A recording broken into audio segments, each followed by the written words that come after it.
بسم اللہ الرحمن الرحیم۔ شروع اللہ کے نام سے جو بڑا مہربان نہایت رحم کرنے والا ہے۔ دنیا میں رہتے ہوئے انسان کی مختلف طرح کی خواہشات ہوتی ہیں،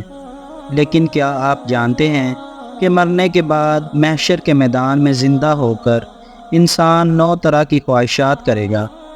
اس کی 9 آرزوؤں کا ذکر قرآن کریم فرقان حمید میں اللہ تعالیٰ نے بالکل واضح طور پر کچھ اس انداز کے اندر بیان کیا ہے۔ سورہ نبأ آیت نمبر 40 کے اندر اللہ پاک فرماتا ہے کہ انسان کہے گا، اے کاش آج کے دن میں مر کر مٹی ہوتا، اے کاش میں نے اپنی آخری زندگی کے لیے کچھ کیا ہوتا۔ سورہ فجر آیت نمبر 24، اے کاش مجھے میرا نامہ اعمال نہ دیا جاتا، اے کاش میں فلاں کو دوست نہ بناتا، اے کاش ہم نے اللہ اور اس کے رسول کی فرما برداری کی ہوتی، اے کاش میں رسول صلی اللہ تعالیٰ علیہ وآلہ وسلم کا راستہ اپنا لیتا، اے کاش میں بھی ان کے ساتھ ہوتا تو بہت بڑی کامیابی حاصل کر لیتا، اے کاش میں نے اپنے رب کے ساتھ کسی کو شریک نہ ٹھہرایا ہوتا، اے کاش کوئی ایسی صورت ہو کہ ہم دنیا کے اندر پھر سے واپس بھیجے جائیں اور اپنے رب کی نشانیوں کو نہ جھٹلائیں اور ایمان لانے والے لوگوں میں شامل ہوں۔ لیکن افسوس کی بات تو یہ ہے کہ موت کے بعد ان میں سے کسی ایک خواہش کا پورا ہونا بالکل ناممکن سی بات ہے۔ آپ ایک لمحے کے لیے تصور کریں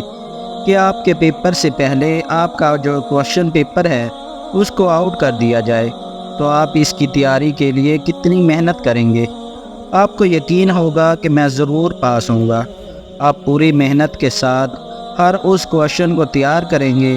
جو کہ اس پیپر کے اندر موجود ہے، لیکن جب اللہ تعالیٰ نے پورا کا پورا آخرت کا پیپر ہی آؤٹ کر دیا ہے کہ آپ سے قبر کے اندر کیا سوالات کیے جائیں گے، محشر کے دن آپ کس چیز کی خواہش کریں گے، اس کے باوجود بھی ہم لوگ آخرت کی فکر کیوں نہیں کرتے؟ کیا چیز ہے جو آپ کو یہ سب کرنے سے روک رہی ہے،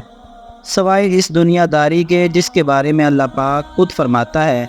کہ یہ دنیا تو صرف ایک دھوکے کا گھر ہے، یہ ایک بالکل عارضی چیز ہے، اور یہ دنیا تو صرف ایک مسافر خانہ ہے جس کو چھوڑ کر ایک دن تمہیں ہمیشہ کے لیے یہاں سے چلے جانا ہے۔ لیکن ہم انسان اس کو ہمیشہ کے لیے اپنا گھر بار سمجھ بیٹھے ہیں۔ اگر ہماری آنکھیں موت کے بعد کی کھلنی ہیں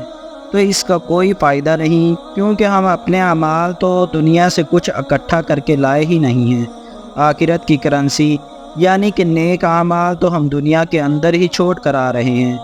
تو آخرت کے اندر آخر ہم کس امید پر جا رہے ہیں؟ کیا کبھی آپ نے اس بارے میں غور کیا ہے؟ اللہ پاک کی ذات اتنی مہربان ہے کہ اس نے آخرت کا پورا پیپر آؤٹ کر دیا ہے اور یہ بھی بتا دیا ہے کہ اگر آپ دنیا داری کے اندر رہ کر اس کے حکم کی خلاف ورزی کریں گے تو آپ کا انجام کیا ہوگا، اور یہاں تک کہ مرنے کے بعد تمہاری خواہشات کیا ہوں گی۔ یعنی کہ اللہ پاک نے جنت اور جہنم کا فیصلہ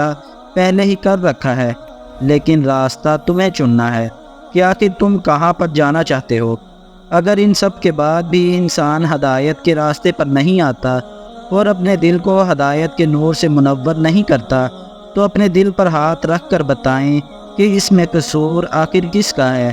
کیا ہم انسان قیامت کے روز اللہ پاک سے شکایت کر سکتے ہیں کہ ہمیں کوئی ڈرانے والا پیغمبر نہیں آیا تھا، یا اللہ پاک کی تعلیمات ہم تک نہیں پہنچی تھی، یا ہمارے پاس اللہ پاک کا قرآن نہیں آیا تھا جس کے اندر اللہ پاک نے واضح طور پر خبردار کیا تھا کہ اگر تم دنیا داری کے اندر پڑھ کر اس طرح سے مر گئے تو تم اس طرح کی خواہشات کر کے ہمیشہ کے لیے افسوس کرتے رہو گے، لیکن اس کا کوئی فائدہ نہیں ہوگا۔